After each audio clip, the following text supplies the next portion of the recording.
फिर से मैं आप सभी का स्वागत करता हूँ। आज हम एक और नया विषय लेकर आपके समक्ष प्रस्तुत हुए हैं। आज हमारे साथ नए गेस्ट मैडम मोनिका कोहली जी हमारे साथ जुड़े हैं। ये भी एक बहुत ही अच्छे वास्तु विशेषज्ञ है और काफ़ी अच्छा अपनी फील्ड में काम कर रहे हैं। आज एक हमारे सामने नया विषय लेकर आए हैं और उस विषय का जो नाम है वो द्वार भेद। ये द्वार भेद के ऊपर हमारे सामने कुछ रोचक तथ्य और इन्फॉर्मेशन हमारे सामने रखेंगे। और सबसे पहले विषय के ऊपर जाने से पहले मैं मैडम मोनिका जी को धन्यवाद देता हूँ कि और उनका स्वागत करता हूँ कि आज वो हमारे साथ जुड़े और अपने कीमती समय से कुछ समय निकाल कर हमारे साथ वो आज जुड़े हैं।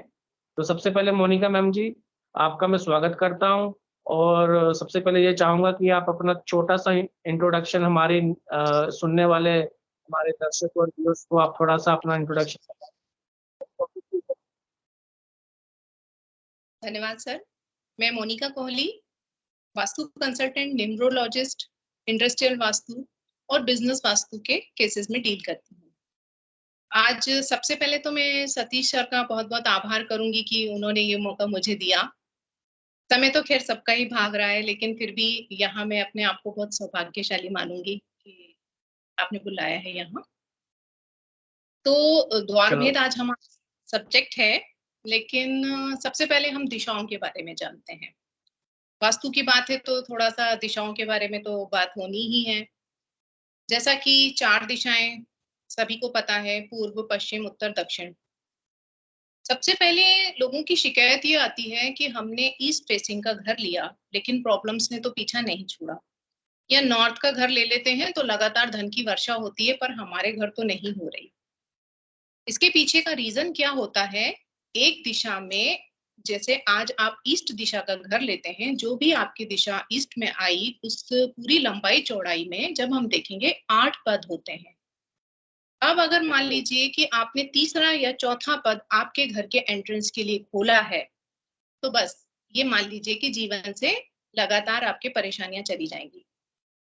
बिल्डर्स के जब हम घर लेते हैं, उस बारे में आपको ये मैं बताना चाहूँगी कि सभी के घर ईस्ट फेसिंग के हैं, एक रो के अंदर। लेकिन हम देखते हैं कि सपोज़ मैंने E3 और E4 के एंट्रेंस का घर लिया। मुझे लाइफ में कम प्रॉब्लम्स आ रही हैं।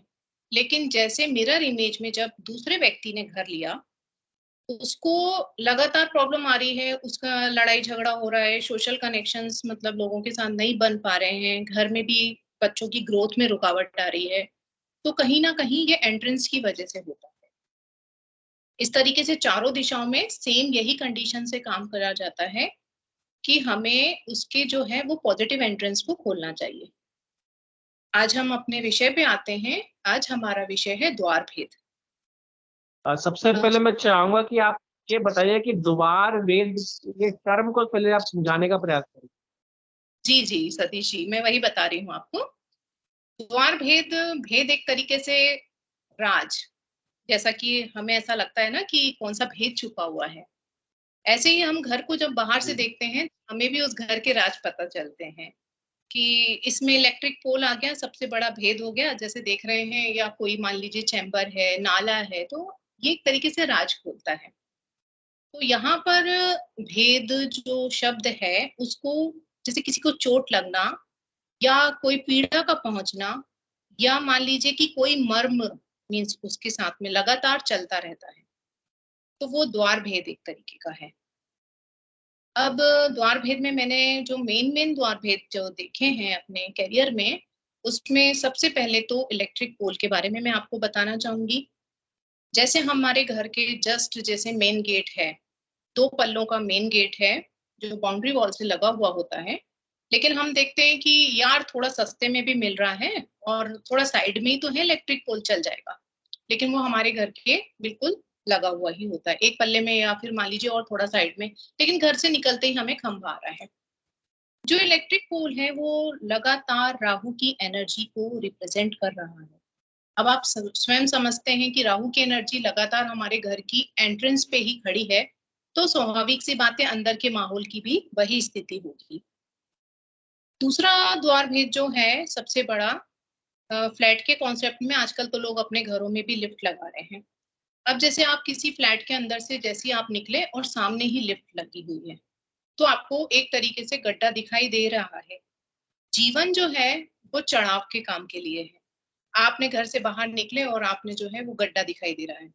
घर के आसपास गड्ढा, बिल्कुल सामने से दिखता हुआ कोई नाला, कोई शमशान घाट की बाउंड्री वॉल, ये सारे ही जो हैं ये भेद, द्वार भेद कहलाते हैं। दूसरा, आपने जैसे टी पॉइंट के बारे में सभी लोगों ने सुना होगा। टी पॉइंट भी एक तरीके का द्वार भेद है। दो रास्ते जब जैसे कि आ रहे हैं, यहाँ से इस तरीके का टी बना रहे हैं, लगातार कोई नेगेटिव एंट्रेंस, कोई नेगेटिव टी जो है वो लगातार हमारे घर को, हमारे दरवाजे पे जो है वो अपनी नेगेटिविटी दिखा रहा है, तो ये भी एक प्रकार का द्वार भेद हो गया। तो कभी कभी हमने ये भी देखा है, जैसे हमारे घर के आसपास मंदिर को तो अभी हम सभी लोग शुभ मानते हैं, लेकिन आसपास कोई बहुत बड़ा मंदिर है, उसके ऊपर जो ध्वजा लगी होती है, ध्वजा, उसकी जो छाएं हैं वो हमारे दरवाजे पे पड़ती है जब भी, तो वो भी एक तरीके का द्वार भेद है। ठीक है, तो इस तरीके से हमें थोड़ा ध्यान रखना है इन सब चीजों का। कभी हमें जीवन में भगवान ने अपॉर्चुनिटी दी है अपना मनचाहा घर लेने के लिए, अब जब इस तरीके के घर मिल चुके हैं ऑलरेडी, तो उनका ट्रीटमेंट किया जाता है कुछ स्ट्रिप्स के द्वारा, कुछ भूमि में कुछ एनर्जी, पॉजिटिव एनर्जी डाल के। बहुत तरीका है, इसके लिए आप मुझे कंसल्ट कर सकते हैं। लेकिन जब आपको मतलब जीवन में भविष्य में मौका मिलता है, आप अपने घर का चुनाव करें, तो आप इन सब चीजों का ध्यान रखें। अब कुछ मैं अपनी तरफ से ये पॉइंट बताना चाह रही हूँ। जैसे आप घर के अंदर से बाहर निकल रहे हैं, तो हमें क्लॉकवाइज निकलने के लिए अगर मिल रहा है रास्ता, तो ये हमारे लिए बहुत बेनिफिशियल रहेगा। क्योंकि जब जीवन सुचारू रूप से चलता है, जीवन का जो चक्र है, अगर वो क्लॉकवाइज चलता है, तो उसके पॉजिटिव परिणाम हमारी लाइफ में आते हैं। हम घर से बाहर निकल रहे हैं, मान लीजिए हम लेफ्ट में टर्न करते हैं, तो हम एंटी क्लॉकवाइज अपनी लाइफ में बढ़ोतरी कर रहे हैं। सही कहा ना सतीश जी? आप अपनी राय दीजिए। बिल्कुल, बिल्कुल, एंटी क्लॉकवाइज उल्टा ही हो गया काम है ना फिर। उल्टा जी, हाँ रास्ता जी। चुनेंगे तो सब चीज़ जी, जी। जैसे जीवन का ये चक्र है, हर कोई सुचारू रूप से चलाना चाहता है, उलझनों से मुक्त जीवन चाहता है, तो उसमें क्लॉकवाइज तो बिल्कुल अच्छा परिणाम ही देगा। अच्छा, ये तो बात हो गई। इसके अलावा तो मैं आपको ये आज बताना चाहती हूँ कि हम किस तरीके से अपना क्या-क्या और पॉजिटिव कर सकते हैं। अब तो दौर भेद मिल गया है। अगर मान लीजिए हमारे घर का एंट्रेंस, जो हमारे घर के अंदर का दरवाजा होता है, अगर वो 2 पल्लों का हम बनाते हैं, तो ये बहुत ही बढ़िया हमारे लिए रहेगा। जैसे हमारी नोज़ में मतलब स्वर विज्ञान के हिसाब से, जैसे हमारी 2 नासिकाएँ होती हैं, एक चंद्र नाड़ी होती है, एक सूर्य नाड़ी होती है। चंद्र नाड़ी जब हम घर के अंदर एंटर होते हैं, तो हमें घर के अंदर आते ही एक शीतलता का आभास होता है। ठीक है? 2 पल्ले की बात हम यहाँ पे कर रहे हैं। दूसरा जो है वो सूर्य सूर्य स्वर की बात करते हैं, सूर्य नाड़ी जो हमारी चलती है। वो हमें जीवन में एक जोश, उमंग के लिए ज़रूरी होती है। तो इसलिए जब 2 पल्लों का द्वार होता है, तो हमारे जीवन में मतलब गर्मी भी चाहिए लाइफ में, जोश और शीतलता भी चाहिए मन शांत रखने के लिए। तो 2 पल्लों का द्वार यहाँ पर इस तरीके से काम करता है। आप भी अपनी राय दें सर। ये बिल्कुल आपने सही बोला, लेकिन आजकल जो आप बोलते हो जैसे कि फ्लैट सिस्टम हो गया है, तो उस हाँ चक्कर जी। में तो लोगों का एक ही दरवाज़ा होता है, तो उस केस में क्या सर किया जाए? आज बहुत ऐसा हो रहा है, लोग बनवा रहे हैं फिर से, आ रहा है। पुराना जितना भी है वैदिक वास्तु, क्योंकि ये साइंस तो रिपीट हो रहा है। आज लोगों को वास्तु की ज़रूरत पड़ रही है। साइंस कहीं न कहीं फिर से पुराना वैदिक शास्त्र तो आ रहा है। बिल्कुल, जी, जी। दूसरा, बहुत 2 पल्ला द्वार हो गया। ठीक है, पॉसिबल नहीं है अच्छे आज के सिनेरियो में जो भी हमारा आज चल रहा है। लेकिन फिर भी अगर हम अपना नया घर बना रहे हैं, तो कुछ अपना अच्छा मैं सुझाव देना चाह रही थी यहाँ पर।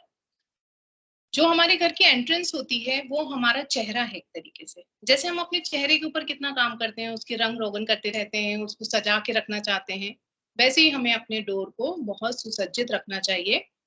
हमारे जितने भी शुभ चिन्ह होते हैं, जैसे स्वास्तिक हो गया, ओम हो गया, शुभ लाभ हो गया, तोरण हो गए, इन सब चीज़ों को सजा के, व्यवस्थित करके हम इसकी पॉज़िटिविटी को बढ़ा सकते हैं। एक चीज़ और मैं कहना चाहूँगी, जभी भी कुछ अच्छे-अच्छे मतलब नक्षत्र आते हैं या कुछ अच्छे समय आता है, जैसे दशहरा है, कुछ अच्छे पर्व पड़ते हैं, उस समय हमें आम के पत्तों का तोरण भी लगाना चाहिए अपने द्वार पे। ये भी हमारे घर की पॉजिटिविटी को बढ़ाता है।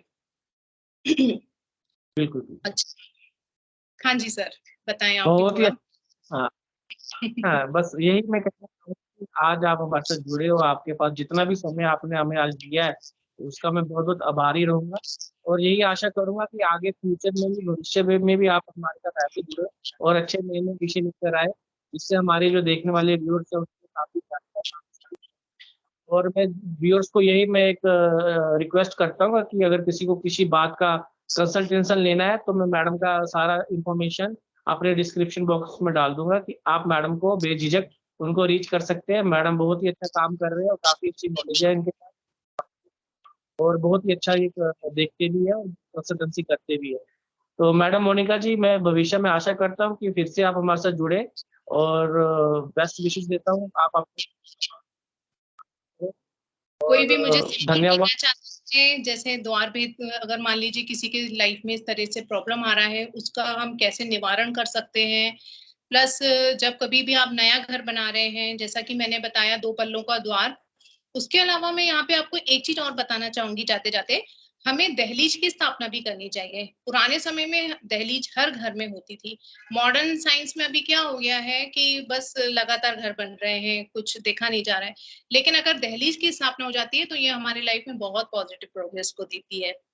तो छोटी-छोटी चीज़ों का ध्यान रख के कि घर के सामने शू रैक जो है, वो पूरा एकदम बिल्कुल प्रॉपर मेंटेन हो और जूते-चप्पल घर के आगे एकदम से एंट्रेंस में ना दिखाई दें और अपने घर को एकदम बिल्कुल दरवाजे को सुसज्जित रखें। इसी आशा के साथ मैं यहाँ से आप लोगों से विदा लेना चाहती हूँ।